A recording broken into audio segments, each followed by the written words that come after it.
Hey guys, this is Priscilla from the editing stage of Release the Craftin. Really quick, just popping in here in the front in this video where I talk a lot about making mistakes and leaving those in for you to see. What we have is the biggest mistake of all, where I forgot to read the poem for today's prompt before I started talking.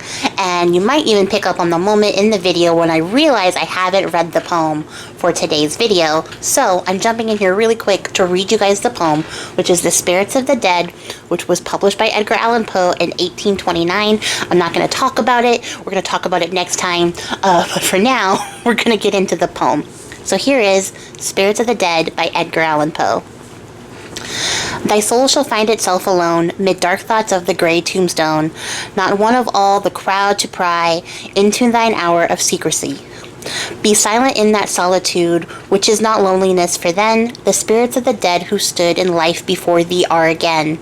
In death around thee, and their will shall then overshadow thee. Be still. For the night though clear shall frown, and the stars shall look not down from their high thrones in the heaven, with light like hope to mortals given. But their red orbs without beam to thy weariness shall seem as a burning and a fever, which would cling to thee forever. Now our thoughts thou shalt not banish, now our visions ne'er to vanish. From thy spirit shall they pass, no more like dewdrops from the grass.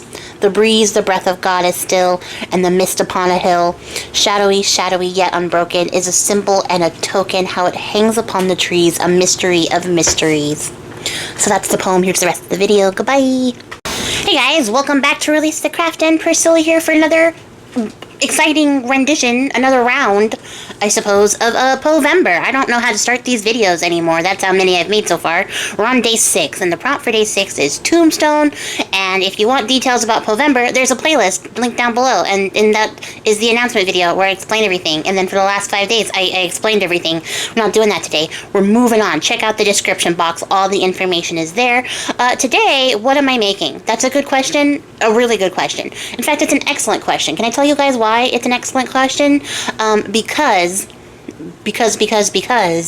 I'm out now at the point where I have made a grip of these videos in one go, and I no longer remember what I did because I waited a couple days to do the voiceover. So, do I get up and look at the book and see what kind of stuff I made?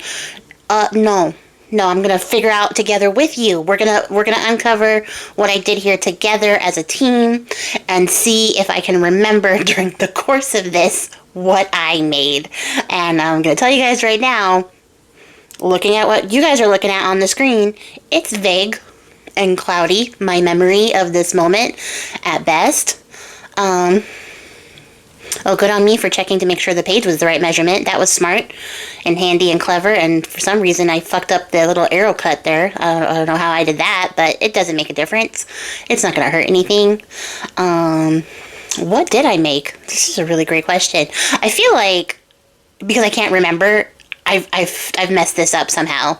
I've made some sort of mistake in this video, and then I pushed it out of my mind, because that's what happens, you guys, when I make videos. If I make a lot of mistakes, I just shove that to the back of my mind and then try to forget about it, because otherwise the evil perfectionist in me will continue to whisper that I shouldn't post stuff because I'm a failure, and that's not true, and we don't give that guy a voice. So I just shove it down, exactly the opposite of how therapy told me it works, but it works. It's worked so far. So, what did I make? Great question here. Looks like I'm making a trifold, which is good. Got our magnet in place. Ooh, I know exactly what I made. I remembered. It wasn't that far down. It wasn't that far down, guys. It was okay. So digging this back up, what I made is this pop-up, which became an experiment because in my brain I had a very clear idea of exactly how this was going to look, except the problem was that I needed a gatefold for this to happen, not a trifold. So a gatefold, the difference between a gatefold and a trifold is that a gatefold is down the middle like a gate. A trifold is overlapping like a brochure. And so, as you can see, I'm going to fussy cut out this grave, I'm going to fussy cut out this church, and in my brain, I was like, on one side, I will do a pop-up church, and on the other side, I'll do the pop-up tombstone, and I'll get my little scene of a church graveyard, right? That was where my brain was, church graveyard. The problem is, because I didn't have the right fold, I couldn't do the things, because in order to do a pop-up on both sides, I have to be able to open both sides. And if I put the pop-up down on both sides with a trifold, I would not be able to open it. Did I remember that when I started making this? No. No, I did not. In fact, I am 100% like guns in, like guns blazing, whatever the saying is, words, metaphors. I'm all in, basically, all the way up until the last possible second where I go, oh, well, snap, that didn't work out right. So then I try to, like, work my way around it and make it on the same side, and that also fails, because I didn't have the size I needed. I needed more space to pull it off, and I did not have more space, because this is a very skinny book, to pull that off. And so what you're going to see is me fight with myself and the laws of physics for the entirety of this video. That's what's happened here, and I left it here as it is because, like I talked about before, I like to leave mistakes in so that you guys can see like what happens in the creative process. It's not always perfect and polished and pristine. Sometimes there's errors, and I am a human being, so I make errors, and that's totally normal and fine, especially when it comes to these challenges and stuff. I think people get intimidated by having to make a bunch of things, and then those things having to be good or perfect or whatever so that they're presentable, and that's not the case. Art is messy. Art is a messy thing. It's a messy process. There's a lot of like a viscerality, I don't even know if that's a word, to art that requires you to break stuff down and build it back up, and trial and error and all these things.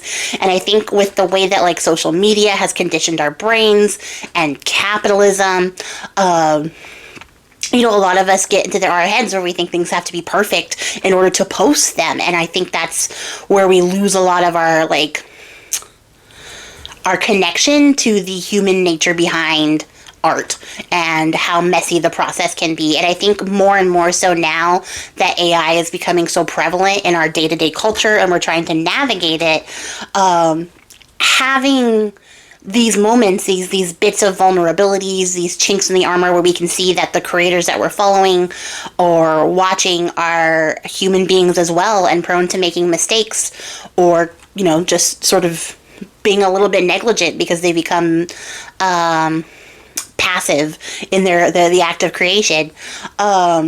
Just being able to see these things helps us to reconnect with the fact that we're all human beings having a human experience, and currently that experience that we are experiencing together is art, which should be messy. As Miss Frizzle says, you want to get messy and make mistakes. Not in that order, I know, don't come at me. But yeah, that's why I leave it in. It's really, really important to me, and I know I've talked about it at length before, but I like to just sort of bring it up every so often, because I feel like if, you know, we don't talk about it and have this conversation, then people are going to think you have to be perfect when you post on things. And I see a lot of times people are like, oh, I don't think my art is good enough to post, and so they don't do it, so they don't, like, openly participate in the challenges. The number of people, I cannot stress this enough, the number of people who tell me that they are doing the challenge but not posting anything, first of all, it breaks my heart, because I want to see everybody who's joining. I want to see everything that everybody creates, even if you're throwing cubes of paper, you know, and trying to make something happen and you're not even sure if it looks like anything. It's just a lumpy form. I want to see it. I want to see all of that, because it's just so important to make those connections and build that community, and also to just like encourage each other to grow. But it hurts my heart to see that there are people who feel like they're not good enough to share things, and I think a lot of what we're seeing on social media and stuff contributes to that.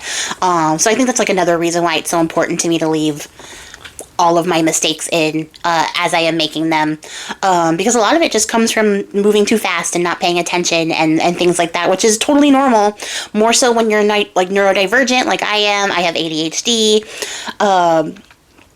and like I just sort of start moving at 1,000 miles and then have to go back and go, oh, well, shit, that doesn't work. So this is here where you're watching right now is where I figured out that this isn't working. So I'm trying to correct it. I probably should have done like a dry test run before I did like let me just glue it down and make it happen, because theoretically it would work if this paper was longer. It absolutely would work if this paper was longer.